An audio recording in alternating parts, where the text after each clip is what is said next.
This is Kase Johnson. I'm manager for the Utah Center for the Book at Utah Humanities. Today we are recording our Check Your Shells podcast, the first one of 2025, our inaugural one. We're restructuring the podcast this year to do something a little bit different. We're going to do something literary-based for the first half hour and then move into something program-based or partner-based for the second part of the hour. We are recording on historic 25th Street in Ogden, Utah, in Banyan One. One of our partners, the Banyan Collective, who produces this. Thanks, Brandon. And today we have Emily Grubby and Jodi Graham.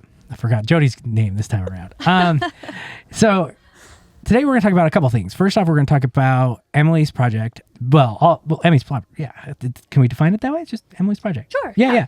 The Utah Humanities project. Yeah, through Emily, right? I mean, so it's called This Watershed Moment, and I'm going to let Emily explain a lot more about it, and she's going to read a piece from it, and then we're going to chat about where it came from, where it's going, and what the goals are with it. So welcome, Emily. Can you jump in and tell us what this is all about?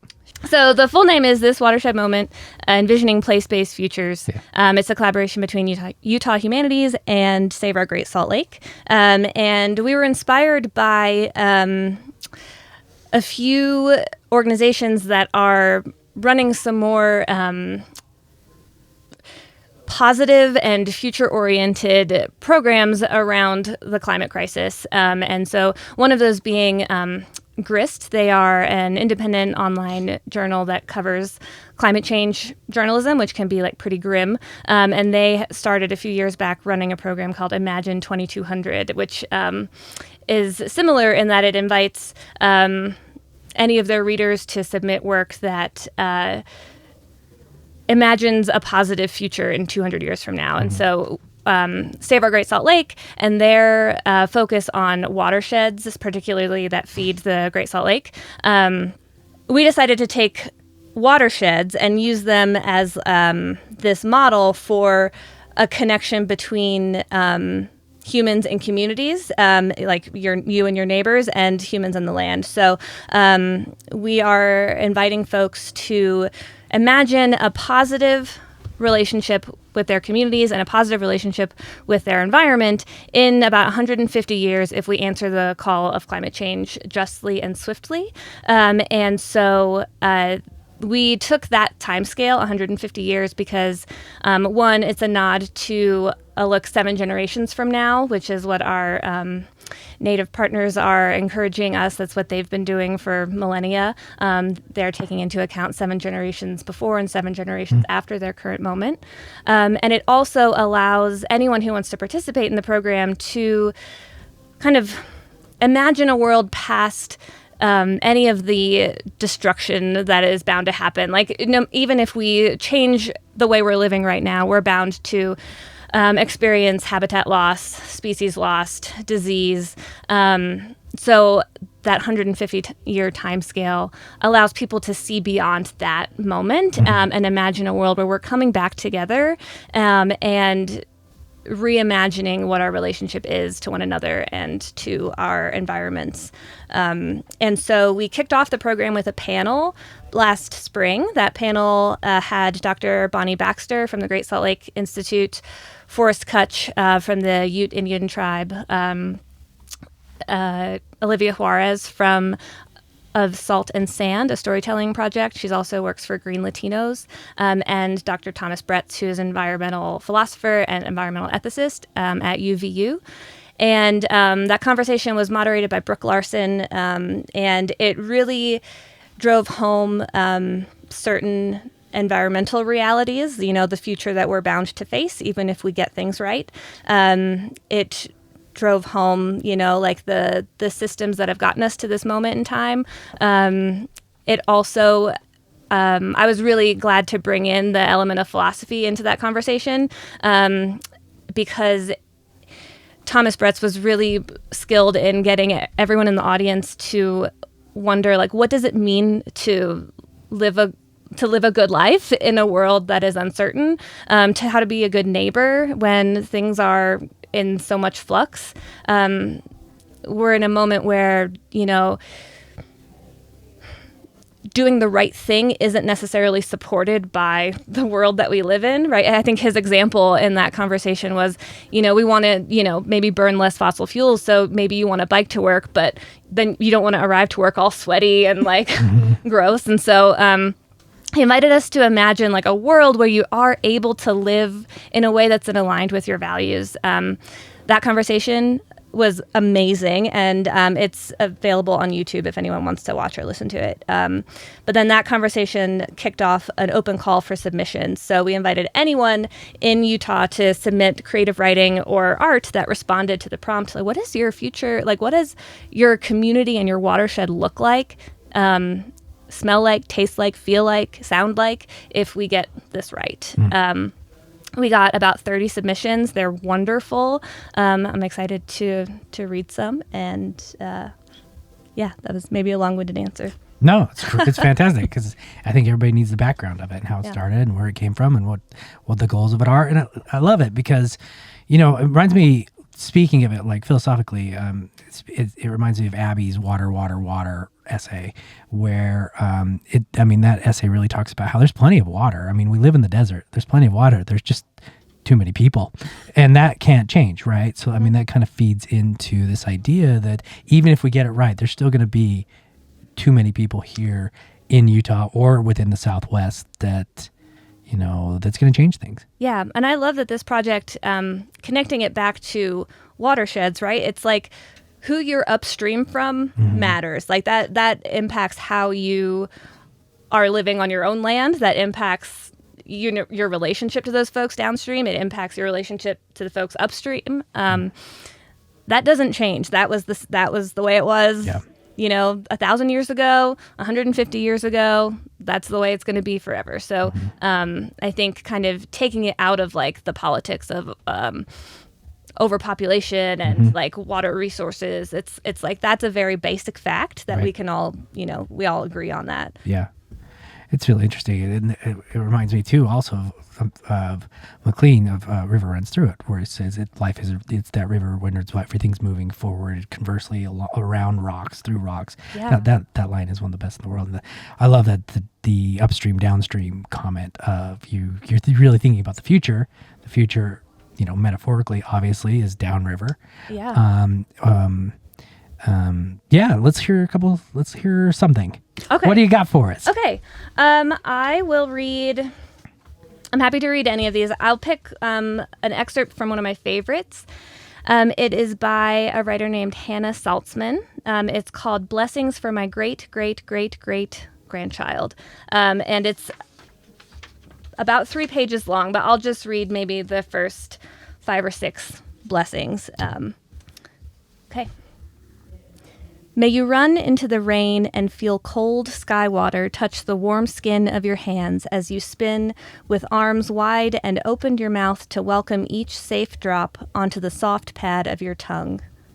And may you and all the neighbor children, for you're all out there together, of course you are, take each other's hands and hold tight to slippery wet palms and shriek and sway until you're dancing. And may your parents join you in this dance, not because rain or joy or delight are rare, but because they're not. And because your parents know that nothing serious they're doing inside is too serious to warrant missing a moment like this. And because they've learned from us, their ancestors, your ancestors, that nothing is more serious than cherishing earthly love and delight. And may you dive into the ground when the rain stops and thrust your hands into the earth to gulp that smell of mountain-born soil made of clay and sand, microbes and mycelium, networks of invisible beings so woven into your culture's narrative that you've known of them since before you learned language. And may that culture, your culture, and the culture of this place you and I both call home, center on this common sense that we are all in community, that we all are rooted to each other, that hummus and humility come from one ancestral word, that this shared root also became human. Thank you. It's phenomenal. It goes on for multiple pages, but that's one example of the work submissions we've received. Yeah. What was the range? Like, what was the range of work in the sense of it's supposed to be positive stuff, right? Yeah.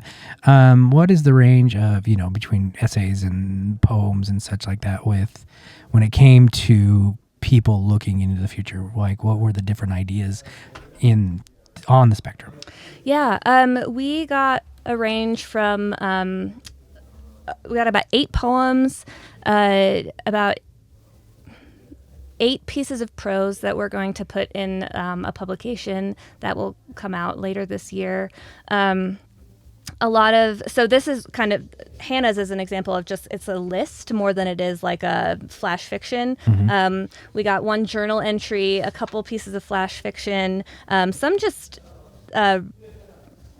essays that ruminate on, what it means to call a place a certain name, how that shapes not just the way the culture thinks about that place, but the actual geography of the place. They're really wonderful. They range from the Great Salt Lake to the Jordan River to the Green River, Moab. There are a lot that are that are painting a picture of like a beautiful future. Mm-hmm. And there are many that dance with the idea that we can still be joyful in a world that's experiencing a lot of grief. Mm. So not all of them are like bright and shiny, everyone's happy. Right. There's one where our main character works at a water processing plant that's turning urine into drinkable water in Moab because it rains so infrequently. And that's pretty grim, but at the end of his flash fiction piece, it starts to rain and people are dancing. And so the best pieces, I think, hold that tension between a community that's reeling from a lot of loss and a community that's still coming together and finding comfort and joy in simple things and in each other. Yeah, that sounds like a really great range. Yeah. I guess, when you read these, so some are going to be published. How's that work? Yeah, we are going to put selections together in a publication that will come out later this year, poems and pretty much any of the submissions that responded to the prompt will wind up in this publication. There were a few that we received that didn't necessarily respond to this prompt. Some that are really great writing, but just, belong to a different collection. Sure. Yeah. Did you write anything? I did not. I'll help craft the introduction. Oh, okay. That'll be good. That'll be it'll be wonderful. Wonderful introduction, like an essay, right? Yeah. No, that'd be good. Yeah, I'm working with, it's Chandler Rosenberg at Save Our Great Salt Lake, and then Brooke Larson is our lead editor on this project. We're also bringing in Lisa Bickmore, who's the Utah Poet Laureate, to help offer some feedback on the poems that we received. Oh, good. Yeah. Well, Lisa's difficult to work with, so it should be rough. I'm just kidding. She's wonderful. I know. She's really, really great. Lisa, if you ever hear this, I'm just joking. You're fabulous. It's a joke because it's so wrong. Yeah, cool. And so when this came to you, did it start from the conference, or did the submissions and the publication come afterwards? Like, does that make sense? So the idea for the submissions came first. Okay. I was inspired, like I was saying earlier, about, from that GRIST program called Imagine 2200, also inspired by a book called Octavia's Brood, which is edited by Adrienne Marie Brown and Walida Imarisha. It's science fiction stories for social justice. I'm a nerd for science fiction and for speculative fiction. I think it's really powerful. Lucille Clifton wrote or said that you cannot create what you cannot imagine.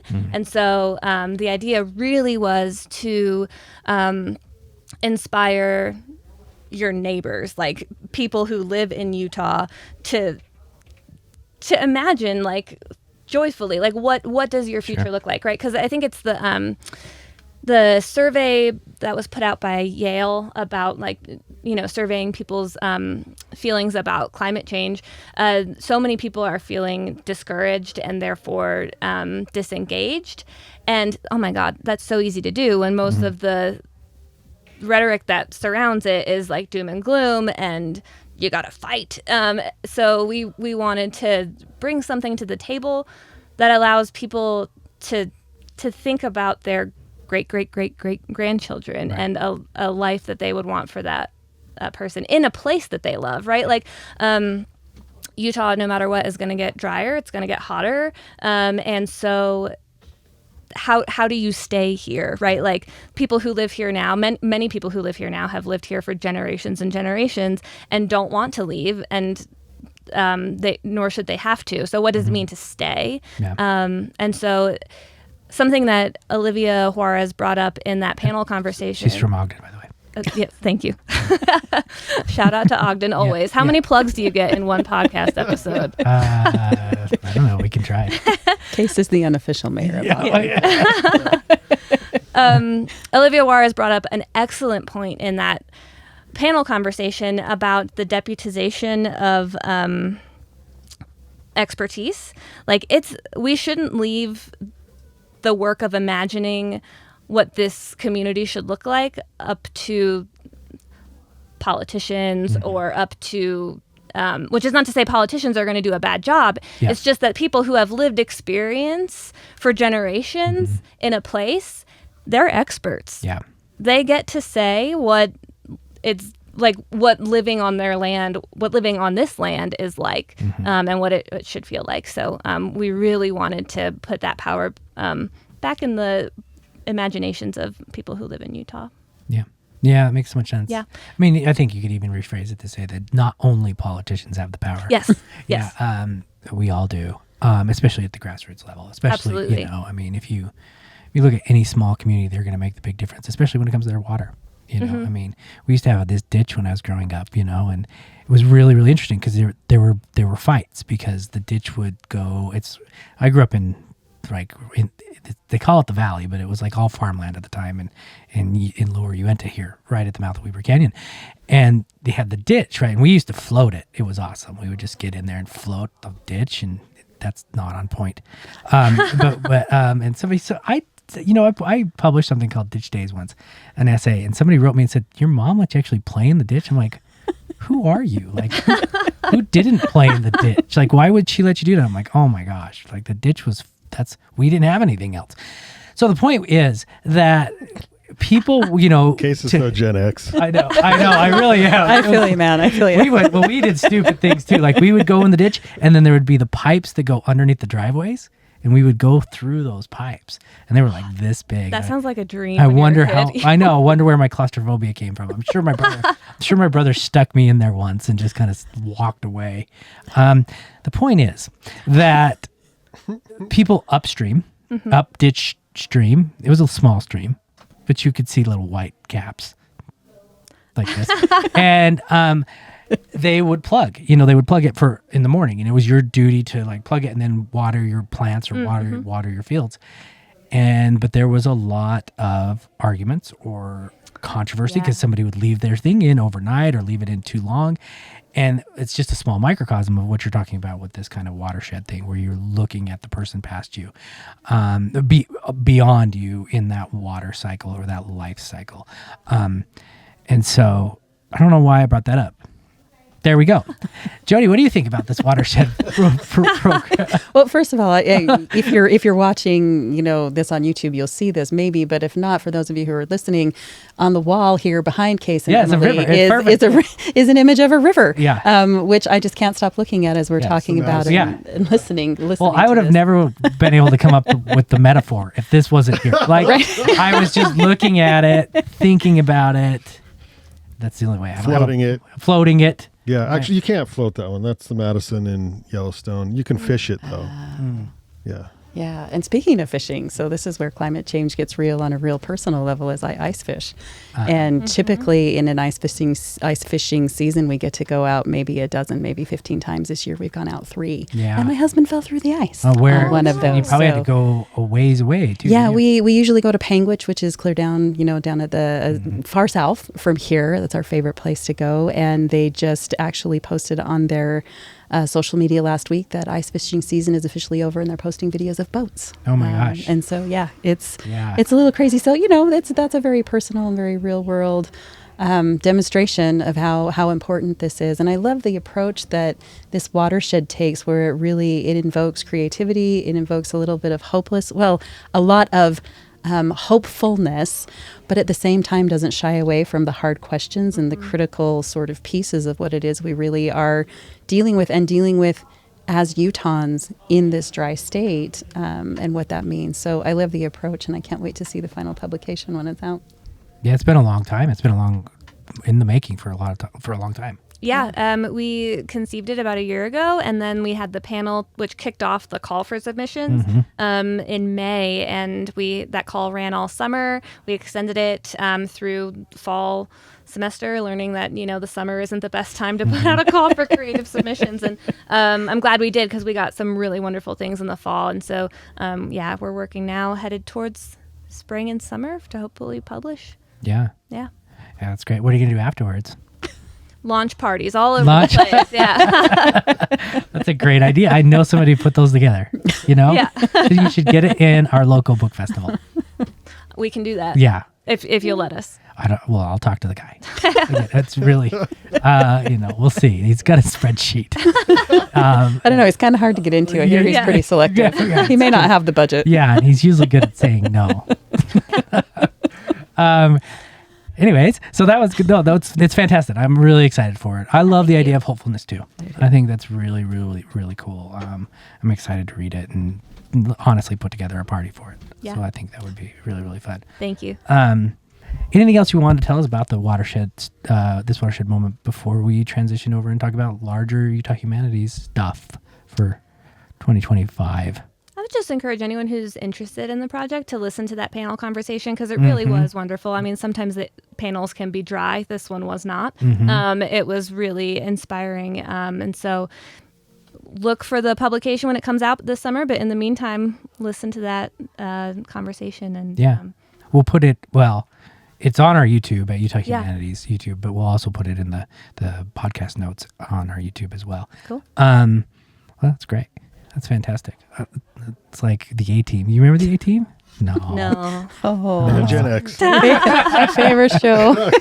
Yeah, I know. Love it when a plan comes together. That's what I was going to say. But unless if you don't know the A-Team, that doesn't make any sense. I still love when a plan comes Yeah. Well, I think that quote survives the reference. No, it doesn't. It's only specific to that show. There's no other context you could use that. Okay. I mean, ever. No, I'm just kidding. Well, yeah, cool. So, do you have a favorite? Is this your favorite?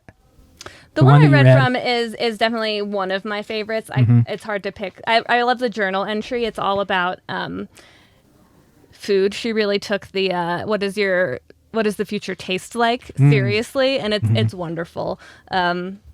I just love that it starts journal entry 179. No idea what day it is or what time, but it still feels like summer. It was probably early January. Probably. No, I mean that's negative. I know. Sorry. That's it though. That's the reality. Right, You know? That's the hard truth that we have to deal with. And how do we be in community anyway? Yeah. Yeah. Yeah. Well, I tell you, my dogs are loving the sun. They are out there, and they are out there all day, and they come in and they're so warm. Their fur is completely. They don't care about climate change. Wait until it's July though. Yeah. So they still do it. One of them, he'll still do it. He's weird. Part lizard. Yeah. Well, thanks. We're excited. We should have you back on when it comes back out. Cool. That would be great. Yeah. That would Thank be you. really, really cool. So we're going to switch gears a little bit too. And Emily, stay in the conversation. That's the goal. That's the goal with this, right, Brandon? Yes. Okay. I'm here. Brandon doesn't care. I want to say from this side, I'm enjoying what's going on. Oh yeah. Well, this is So far, so good. Well, I work with these people. Yeah, I think that's why it's harder for you, because normally you don't care. So Normally I don't care about. What do you mean? Like you're not. Yeah, But now I think you're almost like, you're trying too hard. So yeah. Wow. I know. Well, then I'm not going to try anymore. I know. Relax a bit. You got I know, today. right? The gauntlet has been thrown. I know. Usually I'm careless. I wouldn't say that. Yeah. But usually that personal relationship maybe isn't as tight. And so where you see them every day. And now you're like, oh my gosh, if I say the wrong thing, tomorrow's going to be weird. Yeah, this is that's true. Yeah. That's true. That's true. I'm not going to talk anymore. Especially after that. And we're done. Yeah. Thanks for having us. Yeah. This is the... Jodi got out of this one. That was the watershed. time. That was our podcast moment. It's over. Downstream this we go. podcast moment. It's now the future. See? That picture has so many metaphors. I know it does. I just keep looking at it now. I know. It's like, yeah, it's really pretty.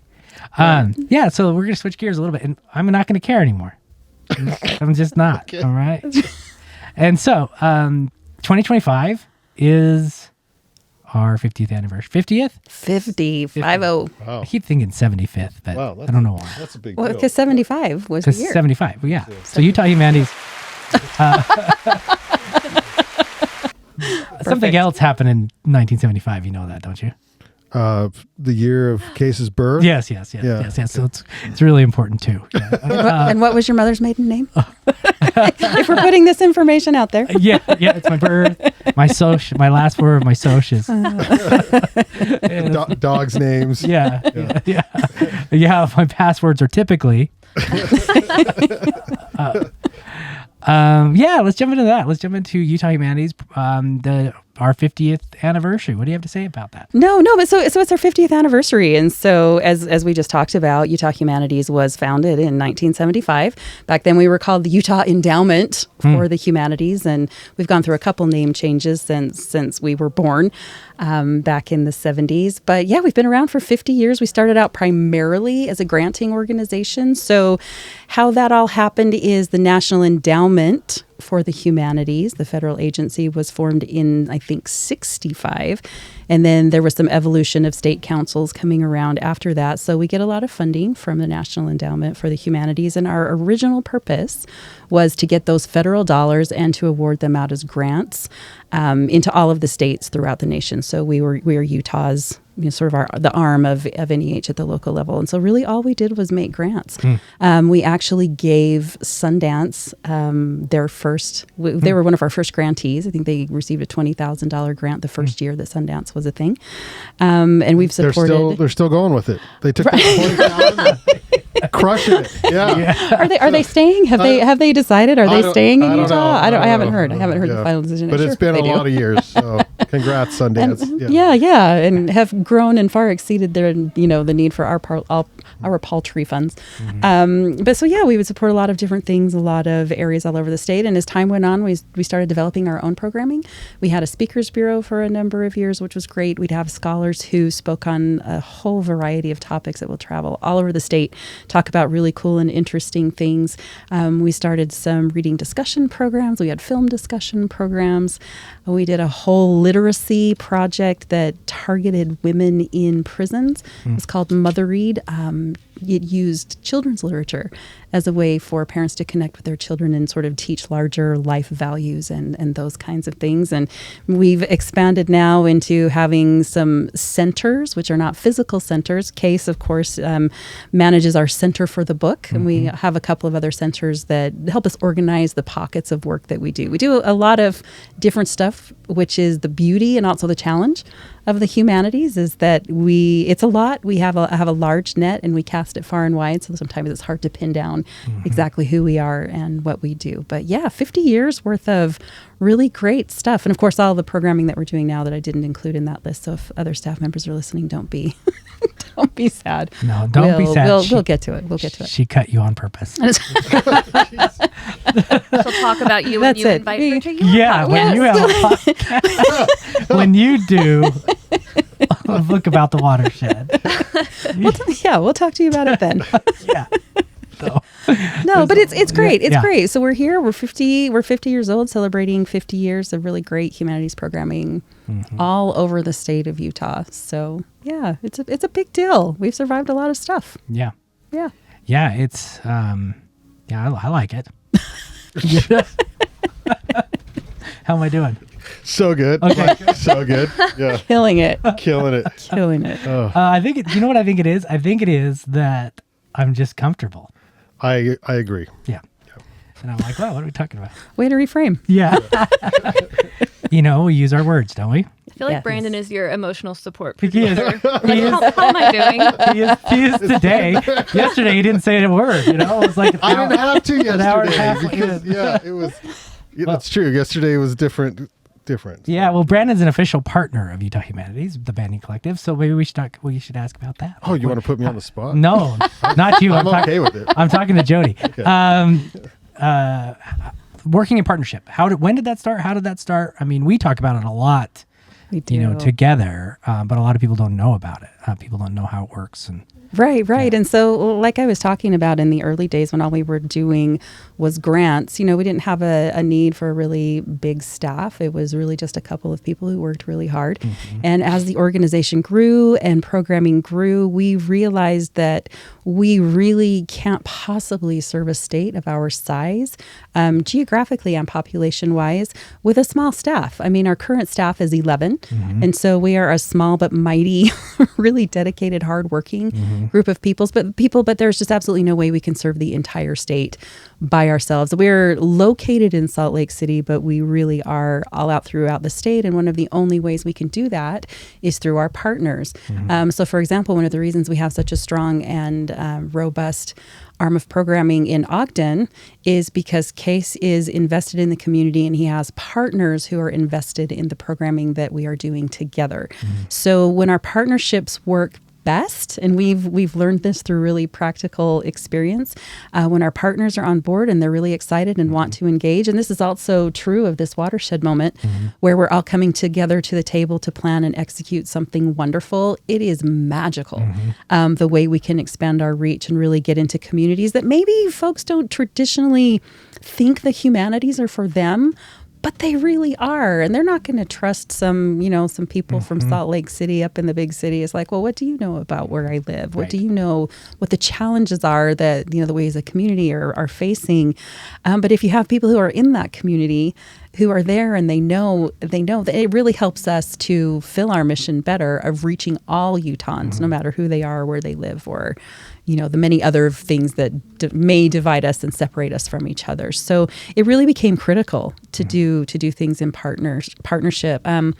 Partnership also helps us leverage our public funding. So when we work with a partner, they also bring resources to the table, whether it's, people, whether it's money, whether it's other kinds of resources. And so that helps us really leverage every public dollar we have.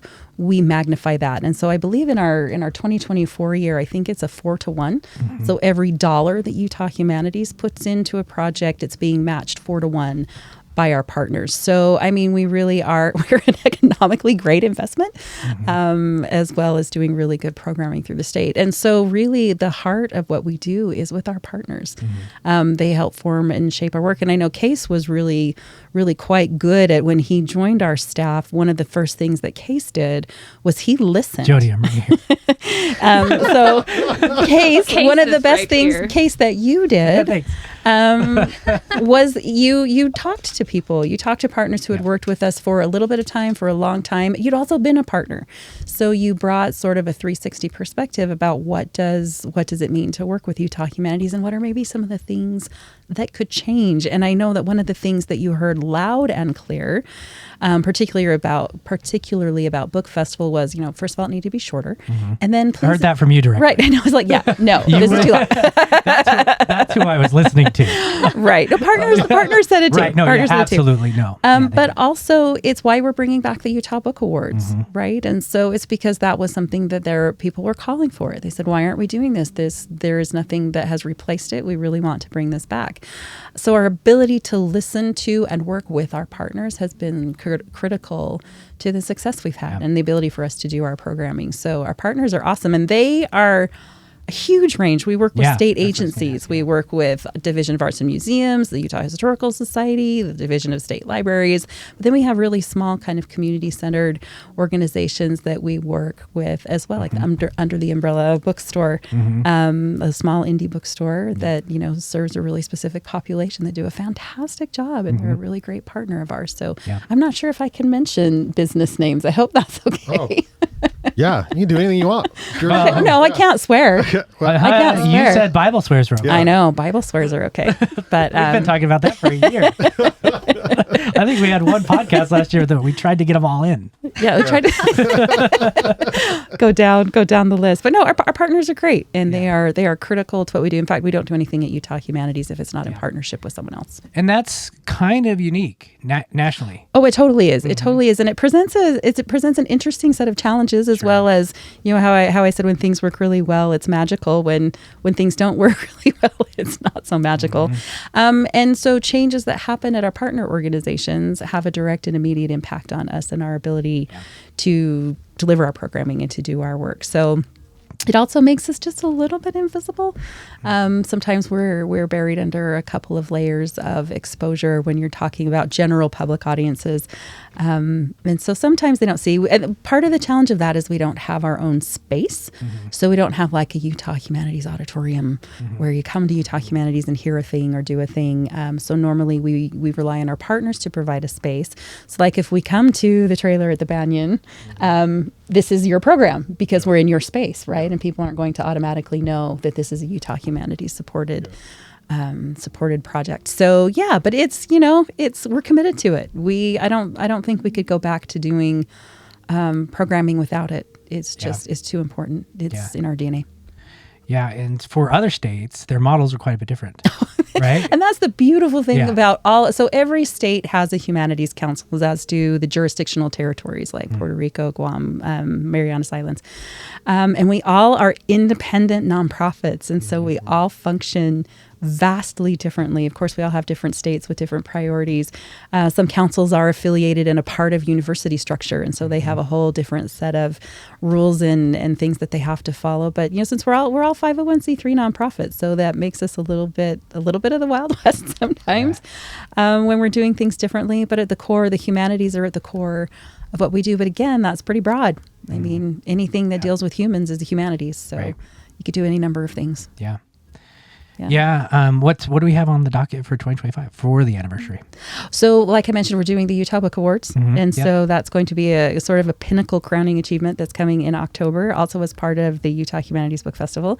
We are having a family reunion is what we are calling it in the summer, where anyone who has ever worked with us, been a part of our organization in any way, we're inviting everybody to come and connect and enjoy time together. We thought about doing a gala and realized that's not really what this group needs. This group needs just an opportunity to reconnect and revisit and talk about their experiences and the joys of working, and maybe not always the joys, I think mostly the joys of working with Utah Humanities, which would be great. And then we also did an oral history project where we interviewed 50 of our board alumni and former staff and some program partners, and really just kind of got into it about why are the humanities important to you? What is it about your experience working with the humanities, and capturing those earliest records from the few founding board members that we have left. I mean, we started losing one or two a year, and it just, that acceleration of losing these people who were around for when this organization was formed. We really wanted to collect their stories and make sure we had that as part of our record. And so we did that. Our collection will be housed at the Utah Historical Society, which will be fantastic. And sort of as an offshoot, but a complement to that, we're doing a public call for stories. There's a campaign that's called I Am the Humanities. And so if you have a story about the humanities that have impacted or changed your life, we want you to share it. We want you to send it to us. And so we can also share that out and just show the wide range and spectrum of how the humanities are important to people in all walks of life, in all places, and in all experiences, and what it means to you. So those are some of the cool things that we have coming up for this year. It's a big year. Specifically. Oh, yeah, it is a big year. It's a really big year. Yeah. I went to a gala the other night, and they said it was black tie optional. So I had to look that up, right? And so I'm glad we're not doing a gala. And I thought, this black tie optional. And so I looked it up, and you're supposed to be pretty fancy with black tie optional. It's like, so I actually went out and bought a suit because I don't have one. That's a commitment. I know. Because my first inclination was jacket and jeans, right? Yeah. Jacket and jeans. And that's what I told Mary when I woke up that morning. And she said, no, you're going to go buy a suit. And I said, okay. And so I did. And I was the most dressed up there. It was really, I was way overdressed. See, and that's not fair. No, it's not. That's a bait and switch. It is. I felt so. I'm glad we're not doing the gala. I'm glad we're doing the family reunion. That'll be great. Yeah. What day is that? It's the first weekend in August. Okay, whatever that day is. If you would have asked me a week ago, I could have told you the date. It's like August 2nd or 3rd. I can't remember. Whatever the first Saturday is. Okay, I got to put it on my calendar. It'll be nice and hot. It'll be great. Emily, put it on your calendar. It's on your calendar. It's on my calendar? Yeah. Okay. I'm pretty sure your attendance is mandatory. Well, all right. Well, Mary and Lucas can go to roller coasters. No, they are invited. Oh, we hope they come. Oh, that'd be great. This is a family. This is a family thing. Family. Brandon, you're invited. She said anyone partners. Involved. Come on. I know. Come on in. Yeah. Thank you. And I would like to say thank you for supporting local podcasting, because we started Banyan in 2010. And for about 5 or 6 years, we had to tell people what a podcast was. I specifically remember that.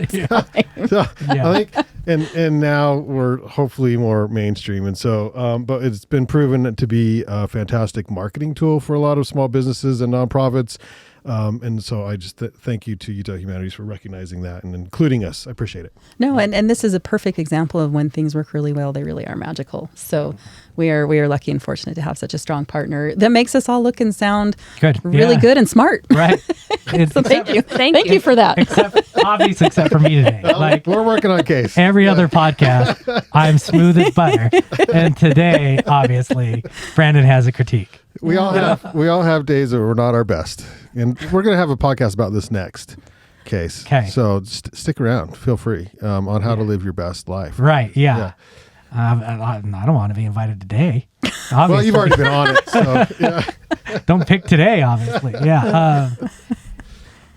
So there's a lot going on for 50 years. Yeah. And it's really interesting, this kind of, and I think as a staff, we've talked about this invisibility part of it. How much do we want to be public facing? How much we don't want to be, or should be public facing? What programs should be? Because it's like now being part of Utah, we have our fingers in everything. It's like, oh yeah, sure. But you don't really realize that as a partner, or even as especially the general public. But how much, what programming is happening at the Lake Powell Museum, or what's happening in Bluffdale or Boulder, or, not the West Desert. We had 7 events in the West Desert. I know. This past year. You notice I didn't put anything there because I'm not a liar. Heritage workshops. Oh, okay. Bless that program. Because this year, something's going to happen in the West Desert. I will say that to that point of invisibility, just because I was looking at these numbers this week, about 50%, or maybe slightly less than that, of our programs are designed to be capacity building for our partners. And so that means that we are not focusing on the general public. And so we are focusing more on helping our partners become stronger and better resourced so that they can do what they do at a greater capacity. And so that's largely invisible work to the public. That's not invisible work in the humanities ecosystem of our partners, but that's work that's really impactful and largely invisible. Well, and at the end of the day, it still accomplishes that audiences are served really well because our partners are able to do their work better, which means they're better partners. Yeah. And so it's a really lovely cycle that feeds itself. So yeah, critically important work. Yeah, which makes me think I need to change my final report. Too late. Because for the last two, I've been putting not applicable for capacity building in our strategic plan. Yeah. But look what Southern Utah Book Fest. I was going to say, I beg to differ. That is actually capacity. Yeah. I'm changing it. No, I don't have. Just know that it's there, everybody. I capacity built this year, right? There we go. Now I want the shirt. It says capacity builder. Capacity. Yeah. I think we need one. Yeah. There you go. Capacity builder. That's me. I did it. Now I do not have to put NA anymore. Non-applicable. Yeah, there we go. Okay, cool. So with the programs that are happening now, what are our five major programs? Are obviously Center for the Book, which everybody wants to say Center of the Book, but it's Center for the Book, which is really, really cool. And I can talk really quickly about that. But that's, and Emily's seen this too, that national conversation and community is growing rapidly, super, super fast. Changing kind of my role as nearly half of working for the Center for the Book and half for the Book Festival, which is great. I love that because we're doing really, really cool things nationally and regionally. There was a large discussion the other day about picking books, for our great reads. The Utah Book Awards will do that for us next year. So if anybody's listening, it's not just going to be me. It's going to be a panel of judges that picks it. I kind of want to feel good about that. But with our other program, we have, can you explain our other program managers, what they do and where they're in the community? Yeah, absolutely. So our program centers are, like you said, the Utah Center for the Book, which sort of started this idea of centers because the Utah Center for the Book is an official designation by the Library of Congress. Right. So that's what which I try to drop every right. Like I dropped that. We're part of the Library of Congress. I said, Yeah. And sort of, so in the same kind of, I feel like all of our program centers have that sort of national component that goes with it. The one I'm thinking about next is the Center for Community Heritage, which really focuses on history and partners are primarily museums, but not all museums. And the national connection there is we provide the Smithsonian Traveling Institutions Museum on Main Street exhibit. So Museum on Main Street is a traveling exhibit that comes from the Smithsonian. Yes, that Smithsonian in Washington, D.C. It can only go through State Humanities Councils. So that's one perk that we have that honor and that ability to do that. But it takes the Smithsonian exhibit and it brings it to rural museums. We bring it to rural museums in Utah. So it's on a theme. The most recent one that we just finished was called Crossroads, Change in Rural America. We went to 8 different locations in Utah, from Colville to Leeds to Brigham City to Green River to Vernal to Heber City. We had a lot of locations that we went to, and so we bring that national content in to local communities, and then the local museum develops their own exhibit that tells the local story, which is really just it's fascinating and beautiful. And there's a whole range of things that are presented there. So we have the Center for Community Heritage. We also have the Center for Educational Access, which by and large is probably our most publicly invisible program because half of the programming happens in K through 12 in high schools. That's called the Clemente course in the humanities. It takes children who would be the first in their families to attend college and gives them sort of a taste of the college experience. So it's part humanities course, part college excitement course, where in the high school they are taught by actual university professors who come in and for a whole year they talk about philosophy, they talk about art history, they talk about literature, and give them a chance to see what a college class is like and let them know they can do it. It gives them the competence and the confidence to succeed in college. We do sort of a similar program for out-of-school adults who never had the opportunity to attend college called Venture. That is currently running in partnership with Weber State University in Ogden. That's in Ogden. Yeah. Yeah, Ogden. Hey, Yeah. hey, it's in Ogden. And It's in Ogden. our own Amir Jackson teaches for him or did? Yeah. And it's a strong partnership with Weber State University, and the Dean of the College of Arts and Humanities there, Deborah Uman, has been just a real champion of this program. And so it's the same thing, just from the adult version, but it also reduces all the barriers that adults may have to attend a class like this. We provide transportation, we provide childcare, we provide food, so that they can come and they really can focus and try to learn. And also some leadership training happens in both of those courses, where they just learn to find their voice, and how to speak, if they need to. And then we have the Center for Local Initiatives, which is where our grants live. We are a grant making organization still. So if you need money for a humanities project, we are a source for that. I think we're the only ones that grant specifically for humanities. We get confused with the arts sometimes. We're adjacent, but we're not the same thing. And also a program called Community Conversations, where we take difficult topics and address them through a humanities lens and try to get people to talk to each other civilly, and still and respectfully, and see each other as humans at the end of the day. So that's a great one. Who's left? We've got Special Projects. The Wild West. Which Emily, which in some instances is a catch-all for a bunch of other things that we do and that we're involved in, but also being able to jump on sort of current, in the moment, really important issues, like Emily is tackling so well with This Watershed Moment. So yeah, those are sort of our program centers. So these broad categories of literature, of history and heritage, of education, of grassroots humanities programming. Did I forget one? No. I don't think I got them all. Yeah, I hope I don't forget one. No. I would be in really big trouble. So yeah, it's great. It's a great way for us to sort of organize our work. But we have all kinds of stuff that we're interested in, that we're doing and exploring and working with all kinds of different people. Yeah. So it's good. Yeah, like I said, we're everywhere. We just are. don't know. We're like the water. We're the water that flows through the cracks. I know. Do you know this reference, Emily? I'm sorry.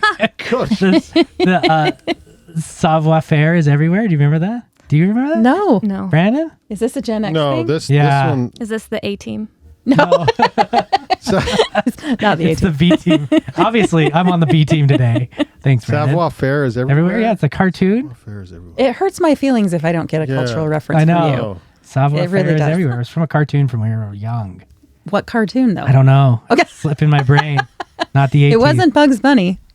No, but it's No. something like that. Okay. It's like savoir-faire is everywhere. He was a French sleuth. Was this a Saturday morning? Yeah, show? yeah. Yeah. I'll find it. I must not have been up at that time in the morning. Yeah. I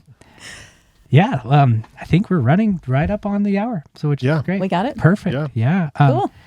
Thank you so much for both of you for being here. I do feel like I let my guard down a little bit. Well, I think it's good. It's not Renaissance Case. Renaissance Case kind of had to go away when we couldn't. We had to dial Renaissance back. A little. Yeah, Renaissance. Yeah. I say you could still do it, because can't you magically make things disappear? Yes. Yeah. And I have Renaissance Case was out of hand. Yeah. There'd be a lot of bleeps. Renaissance Case he was fun for a while. Tune into Bourbon Beer and Books. Bourbon Beer and Yeah. Books. Yeah. Right. Yeah. But thanks so much for coming. Thanks for inviting us to Ogden. I know. I'm so glad you're here. Pleasure. Ogden's the absolute best, and it's great that you guys get to see inside of the inside the That I camper. decorate not about Ogden. It's all It's all Yellowstone. it's all Yellowstone. Well, yeah, Brandon spends a lot of time in Yellowstone. Yeah. But Yellowstone the park, not Yellowstone the TV show. Right. Just want to make that Facts, clarification. yes. Just want to make that distinction. It's true. Yeah. People Thanks. have their different opinions about that Yes, show. they do. Yeah. Well, thank you so much, Emily. Jodi, thanks for coming. Thanks, for Brandon. working with me every day. It's a pleasure. Yeah. It's a pleasure. And this is Check Yourselves. Sweet. I thought it was